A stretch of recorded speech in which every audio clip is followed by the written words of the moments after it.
पूर्व अमेरिकी जासूस ने एलियंस की उपस्थिति का दावा किया है, जिससे सोशल मीडिया पर बहस छिड़ गई है।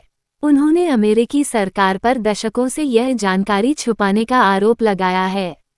एलियंस और यूएफओ के बारे में कई दशकों से चर्चाएं होती रही हैं, लेकिन हाल ही में एक पूर्व अमेरिकी जासूस लुइस एलिजोंडो ने एक बड़ा खुलासा किया है जिसने सभी को चौंका दिया है। उनके मुताबिक न सिर्फ एलियंस वाकई में मौजूद हैं, बल्कि अमेरिकी सरकार को इसके बारे में कई दशकों से पता है। एलिजोंडो का दावा है कि 1947 में हुए रोजवेल हादसे के बाद सरकार ने एक अज्ञात वाहन बरामद किया था, जो किसी भी देश का नहीं था। उनका ये बयान सोशल मीडिया पर तेजी से वायरल हो रहा है और लोगों के बीच इस पर खूब बहस हो रही है। कुछ लोग उनकी बातों पर विश्वास कर रहे हैं, तो कुछ इसे महज अफवाह मान रहे हैं। इस विवादित दावे ने एलियंस और यूएफओ पर पुरानी बहस को फिर से ताज़ा कर दिया है और लोगों को सोचने पर मजबूर कर दिया है कि क्या हम वाकई ब्रह्मांड में अकेले हैं। जासूस का दावा। पूर्व जासूस ने दावा किया कि एलियंस पृथ्वी पर उतरे हैं और अमेरिकी सरकार दशकों से उनके अस्तित्व को ढाक रही है। उन्होंने ये भी खुलासा किया कि अधिकारियों के पास अज्ञात मूल के वाहन हैं जो अमेरिका या किसी अन्य देश से नहीं हैं। ये चौंकाने वाले दावे मीडिया में बहुत बार रिपोर्ट किए गए हैं। कई लोगों ने उनकी बात मानने से मना कर दिया और उनकी बातों पर डाउट किया है। हालांकि कुछ लोगों द्वारा जासूस की विश्वसनीयता पर सवाल भी उठाया गया है, जो तर्क देते हैं कि उनके दावे निराधार हैं और सबूतों के साथ नहीं है। जब जासूस का वीडियो वायरल हुआ तो इस वीडियो को 60,000 से ज़्यादा बार देखा जा चुका है और इसे 1,400 से ज़्यादा लाइक्स भी मिले हैं। इस खुलासे ने सोशल मीडिया पर लोगों के बीच बहस छेड़ दी है। इंस्टाग्राम पर कई यूजर्स ने इस पर अपने विचार व्यक्त किए। एक यूजर ने लिखा, ये घमंड वाली बात है कि हम सोचे कि पूरे ब्रह्मांड में सिर्फ हम ही सबसे बुद्धिमान प्राणी हैं। ये तो साफ है कि कहीं न कहीं एलियंस हैं। दूसरे यूजर ने सवाल उठाते हुए लिखा, मैं पहले इस पर विश्वास नहीं करता था, लेकिन अब सोचता हूँ कि इतने सारे लोग गायब क्यों हो जाते हैं। हर दिन इतने लोग गायब हो रहे हैं, तो जरूर इस कहानी में और कुछ होगा। तीसरे यूजर ने संदेह जताते हुए कहा, कभी कोई असली सबूत नहीं मिला है, जबकि चौथे यूजर ने लिखा, आखिरकार कोई तो सच बोल रहा है। अब मैं आपको कुछ पक्के सबूत देने जा रही हूँ, ताकि आपको यकीन हो कि सच में एलियंस होते हैं। पहला सबूत, 14 नवंबर 2004 को सैन डिएगो के निकट एक प्रशिक्षण मिशन ऐसा बन गया जिसे कमांडर डेविड फ्लावर कभी नहीं भूलेंगे और यह एक ऐसी घटना है जिसे वे अभी तक स्पष्ट नहीं कर पाए हैं। फ्लावर को याद है कि उन्होंने टिक टैक के आकार की एक वस्तु देखी थी, जो वर्तमान में मौजूद किसी भी ज्ञात हथियार की क्षमता से कहीं ज्यादा तेज गति से चल रही थी। फ्लावर ने हिस्ट्री चैनल के एक वीडियो इंटरव्यू में कहा, हम बिल्कुल नए सुपर हॉर्नेट उड़ा रहे हैं। यह एक हवाई रक्षा अभ्यास था, 2 अच्छे लोग 2 बुरे लोगों के खिलाफ। सब कुछ सामान्य लग रहा था, जब तक कि यूएसएस प्रिंसटन ने फ्लावर और कंपनी को वास्तविक दुनिया के कार्य के लिए नहीं बुलाया। रास्ता बदलते समय फ्लावर और अन्य पायलटों को कुछ अजीब चीज दिखाई दी। ऐसा लग रहा था कि कोई डूबा हुआ विमान या डूबती हुई पनडुब्बी पानी की सतह के ठीक नीचे अनियमित रूप से घूम रही है। फ्लावर ने कहा, ये सफ़ेद है, इसके पंख नहीं है, इसमें रोटर नहीं है। मैं हैरान रह गया, हे भगवान, यह क्या है। यूएफओ में खिड़कियां नहीं थीं और बताया गया है कि इंफ्रारेड मॉनिटर किसी भी निकास धुएं को पकड़ने में विफल रहे। फ्लावर कहते हैं कि बहुत जल्द ही उनकी जिज्ञासा उन पर हावी हो गई और उन्होंने इसे करीब से देखने का फैसला किया। जैसे ही फ्लावर पानी की ओर उतरने लगे, यान सतह पर आ गया, तेजी से ऊपर चढ़ा और फ्लावर की उड़ान पैटर्न को दोहराने लगा। फिर एक पल में ये फ्लावर के जेट की नाक से आगे निकल गया और गायब हो गया। दूसरी घटना, नवंबर 1944 में अमेरिकी वायुसेना के कई सदस्यों ने एक विमान देखा जिसे बाद में फू फाइटर्स के नाम से जाना गया। ये नाम स्मोकी स्टोवर कॉमिक स्ट्रिप से लिया गया था। फू फाइटर्स को एक रहस्यमयी विमान के रूप में वर्णित किया गया था जो लाल रंग में चमकता था और अविश्वसनीय आसानी से आसमान में उड़ सकता था। लेफ्टिनेंट फ्रेड रिंगवाल्ड, जो राइन घाटी के ऊपर उड़ रहे एक रात्रि लड़ाकू विमान में यात्री थे, रोशनी को देखने वाले पहले व्यक्ति थे। एयरमैन ने बताया कि उन्होंने 8 से 10 विमानों को एक पंक्ति में खड़े देखा। इस बात से चिंतित कि वे दुश्मन के विमान हो सकते हैं, समूह ने ग्राउंड रडार टीम से जांच की, जिन्होंने कोई अजीब गतिविधि दर्ज नहीं की थी। पायलटों में से एक ने लड़ाई की तैयारी में अपने विमान को घुमाया, लेकिन पाया कि रोशनी जितनी जल्दी दिखाई दी थी उतनी ही जल्दी गायब हो गई थी। हालांकि ये दृश्य यहीं नहीं रुके। दिसंबर 1944 के मध्य में एक अन्य पायलट ने लाल और हरी रोशनी को चमकते हुए देखा, जिससे एक ती आकार का आकार बना, जो जितनी जल्दी आया उतनी ही जल्दी गायब भी हो गया। इसके बाद कई और दृश्य देखे गए, और हालांकि लोगों ने उनके लिए स्पष्टीकरण देने की कोशिश की, वायुसैनिक युद्ध थकान से पीड़ित थे। रोशनी किसी तरह की अजीब मौसम की घटना का परिणाम थी। वे किसी नई अभूतपूर्व नाजी तकनीक से आई थीं। वे अभी भी एक रहस्य बने हुए हैं। तीसरी घटना, हार्वर्ड में पढ़ाने वाले तथा विश्वविद्यालय के खगोल विज्ञान विभाग के अध्यक्ष रहे एक प्रभावशाली वैज्ञानिक एवी लोएब ने एक दिलचस्प लेकिन दूर की कौड़ी प्रतीत होने वाली परिकल्पना प्रस्तुत की है। क्षुद्रग्रह ओमुवामुआ वास्तव में एक विदेशी संरचना या एक निष्क्रिय विदेशी अंतरिक्ष यान से उत्पन्न अंतरिक्ष मलबा है। किसी और के मुंह से यह बात सुनकर शायद यह पागलपन लगे, लेकिन फिर भी लोएब अंतरिक्ष की चालों के बारे में एक दो बातें जानते हैं।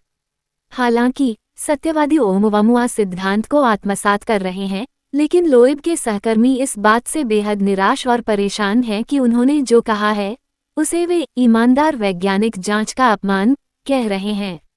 एरिज़ोना स्टेट यूनिवर्सिटी के खगोल वैज्ञानिकों द्वारा मार्च 2021 में किए गए एक अध्ययन में कहा गया है कि यह वस्तु एक नाइट्रोजन हिमखंड है जो दूर के तारा मंडल में प्लूटो जैसे ग्रह से टूटकर अलग हुआ है। आंशिक रूप से ये बताता है कि वस्तु कितनी परावर्तक है। लोएब ने कहा कि इस टुकड़े की उत्पत्ति अवास्तविक रूप से उच्च घनत्व वाले ग्रह पर हुई होगी। अतः अंतरिक्ष मलबे के इस रहस्यमय टुकड़े के बारे में अभी भी कोई निष्कर्ष नहीं निकला है।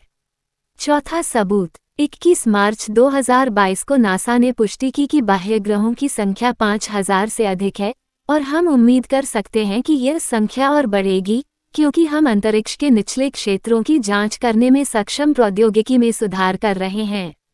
इसका अर्थ यह है कि हजारों ऐसे ज्ञात ग्रह हैं जिनका विस्तार से अन्वेषण नहीं किया गया है, तथा कई अन्य ऐसे हैं जिनकी खोज होनी बाकी है, जिनमें जीवन को बनाए रखने की क्षमता वाले वातावरण हो सकते हैं।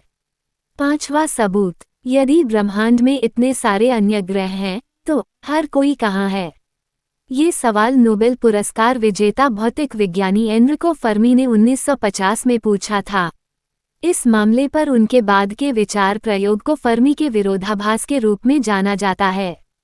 संक्षेप में, उन्होंने अनुमान लगाया कि मानवता के अस्तित्व और ब्रह्मांड की आयु को देखते हुए यह विश्वसनीय रूप से संभव है कि वहां अन्य बुद्धिमान जीवन हो, भले ही हमें इसके कोई संकेत न मिले हों अभी तक। तब से कुछ वैज्ञानिकों ने गणित के माध्यम से उन बाधाओं को बेहतर ढंग से परिभाषित किया है। 2020 में proceedings of the national academy of sciences में प्रकाशित एक पेपर में खगोलशास्त्री डेविड किपिंग ने बायसियन सांख्यिकी का उपयोग करके ये निर्धारित किया कि पृथ्वी जैसे ग्रह पर बुद्धिमान जीवन विकसित होने की संभावना 3:2 के अनुकूल है। चीनी खगोलविदों द्वारा 2022 में द एस्ट्रोफिजिकल जर्नल में प्रकाशित एक अलग अध्ययन में मोंटे कार्लो सिमुलेशन का उपयोग करके यह अनुमान लगाया गया कि हमारी आकाशगंगा में कितनी संचार करने वाली अलौकिक बुद्धिमान सभ्यताएं, संक्षेप में CETIS, हो सकती हैं, साथ ही हमें उनमें से किसी के साथ संवाद करने में कितना समय लग सकता है।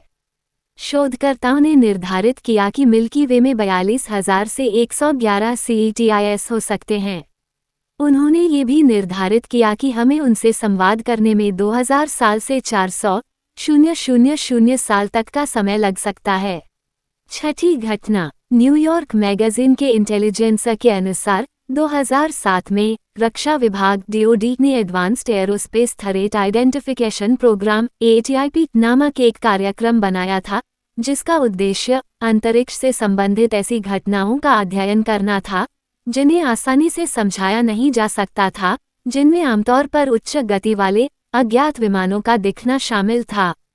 गुप्त कार्यक्रम का नेतृत्व सैन्य खुफिया अधिकारी लुइस एलिजोंडो कर रहे थे, जो यूएफओ मुठभेड़ों की रिपोर्ट की जांच करना चाहते थे। एक दशक बाद एलिजोंडो ने पेंटागन में काम करना छोड़ दिया और न्यूयॉर्क टाइम्स से एटीआईपी के अस्तित्व की पुष्टि की। 7वां सबूत, एक्स्ट्रा टेरेस्ट्रियल इंटेलिजेंस सेटी संस्थान की स्थापना कार्ल सागन और जिल टाटा नामक 2 खगोलशास्त्रियों द्वारा की गई थी, जिनका मानना है कि अंतर्ग्रहीय जीवन हमसे कहीं अधिक है। सेटी का मिशन ब्रह्मांड में जीवन की उत्पत्ति और प्रकृति तथा बुद्धिमत्ता के विकास का पता लगाना, समझना और व्याख्या करना है। संस्थान नासा और नेशनल साइंस फाउंडेशन के साथ मिलकर शोध ठेकेदार के रूप में काम करता है ताकि संसाधनों को एकत्रित किया जा सके और अन्य ग्रहों पर बुद्धिमान जीवन की संभावना का पता लगाया जा सके। ऑप्टिकल और रेडियो तरंग संकेतों के अलावा सेटी एलियन तकनीक के संकेतों की तलाश के लिए एक लेजर डिटेक्शन सिस्टम का उपयोग करता है। जी हाँ, वास्तव में एक संपूर्ण वैज्ञानिक संगठन मौजूद है जो ब्रह्मांड में अन्य बुद्धिमान जीवन की खोज कर रहा है। इन घटनाओं के बाद भी अभी तक पुष्टि नहीं की जा रही है कि क्या सच में एलियंस मौजूद है या सब झूठ है। आप अपना राय कमेंट में जरूर दें, साथ ही चैनल को सब्सक्राइब जरूर करें। वैसे तो एलियन का अस्तित्व वैज्ञानिक अध्ययनों का सबसे रोचक और प्रमुख हिस्सा है, लेकिन हैरानी की बात है कि पिछले कई सालों की रिसर्च के बाद भी वैज्ञानिक पुख्ता तौर पर कुछ भी कह नहीं सकते हैं। ना वो इस बात को स्वीकारते हैं कि एलियन होते हैं और ना ही पूरी तरह उनके अस्तित्व को नकारते हैं। अब हाल ही में ब्रिटेन के एक शीर्ष वैज्ञानिक ने ये दावा किया है, उन्होंने धरती से परे जीवन के होने के पुख्ता सबूत मिले हैं। प्रोफेसर चंद्र विक्रम सिंह नाम के ब्रितानी वैज्ञानिक का कहना है, दिसंबर में श्रीलंका में एक उल्कापिंड का टुकड़ा गिरा था जिसमें एल्गी शैवाल के छोटे छोटे जीवाश्म चिपके हुए थे। ये दिखने में बिल्कुल समुद्री शैवाल सीवीड के तरह थे। प्रोफेसर चंद्र का कहना है कि यह साफ प्रमाणित करता है कि इस ब्रह्मांड में हम अकेले नहीं हैं। द मिरर में प्रकाशित इस रिपोर्ट के अनुसार प्रोफेसर चंद्र विक्रम सिंह का दावा है कि उन्हें जो सबूत मिले हैं उनके अनुसार यह कहना गलत नहीं है कि अन्य ग्रहों पर भी जीवन संभव ही नहीं बल्कि मौजूद है। जलते हुए उल्कापिंड के कई टुकड़े जब धरती पर गिरे तो उनमें से लगभग 2 इंच चौड़ा हिस्सा श्रीलंका के शहर पोलोन्नारुवा में गिरा। जब गांव वालों ने उस टुकड़े को देखा उसमें तब भी धुआं निकल रहा था। ब्रिटिश प्रयोगशाला के अंदर जब इस टुकड़े का परीक्षण किया गया तब उसमें जीवाश्म के चिपके होने की बात सामने आई। इतना ही नहीं, परीक्षण में ये भी सामने आया कि आज से लाखों साल पहले डायनासोर के जीवाश्मों में से जो सूक्ष्म जीव मिले थे वैसे ही सूक्ष्म जीव उल्कापिंड के टुकड़े के ऊपर पाए गए। प्रोफेसर चंद्र विक्रम सिंह की यह खोज और दावा एक बार फिर से एलियन के अस्तित्व के प्रति जिज्ञासा उत्पन्न करने का काम कर रहे हैं। वैसे तो इनसे पहले भी कई सर्वेक्षण और अध्ययन अन्य ग्रहों पर जीवन के होने जैसी बातों पर सहमति और संदेह रख चुके हैं, लेकिन इस अध्ययन ने एक बार फिर धरती के परे भी जीवन होने जैसी बात को आधार दे दी है।